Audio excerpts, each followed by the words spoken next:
নোয়াখালীতে দারুল আজহার মডেল মাদ্রাসার বার্ষিক আজহার উৎসবের প্রতিযোগিতা প্রদর্শনী ও পুরস্কার বিতরণ অনুষ্ঠিত হয়েছে। শনিবার দিনব্যাপী সদর উপজেলার জেলা শিল্পকলা একাডেমি প্রাঙ্গণে নোয়াখালী ক্যাম্পাসের নির্বাহী পরিষদের সভাপতি মাওলানা মোহাম্মদ শামসুদ্দিনের সভাপতিত্বে অতিথি হিসেবে উপস্থিত ছিলেন নোয়াখালী বিজ্ঞান ও প্রযুক্তি বিশ্ববিদ্যালয়ের শিক্ষা প্রশাসন বিভাগের প্রধান গোলাম মাওলা রকিবুল ইসলাম ও ভুলুয়া ডিগ্রি কলেজের অধ্যক্ষ আবু জাফর মোহাম্মদ হারুন। বার্ষিক আজহার উৎসব অনুষ্ঠানে শিক্ষার্থীদের মেধা পুরস্কার, সাহিত্য ও সংস্কৃতি, বার্ষিক ক্রীড়া প্রতিযোগিতা, পিঠা উৎসব,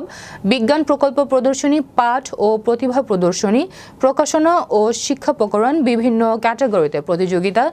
বালক বালিকাদের অভিভাবক বৃন্দের মধ্যে নানা আয়োজন সহ প্রতিযোগিতা অনুষ্ঠিত হয়। এ সময় আরও উপস্থিত ছিলেন দারুল আজহার মডেল মাদ্রাসার হাফেজ মাওলানা আবু সালমান, বালক শাখার অধ্যক্ষ মাওলানা মোহাম্মদ কামাল উদ্দিন, বালিকা শাখার অধ্যক্ষ মাওলানা রেজাউল করিম রায়হান, নির্বাহী পরিষদের সিনিয়র সহ সভাপতি মোহাম্মদ নাইম উদ্দিন কিসমত সহ আরও অনেকে।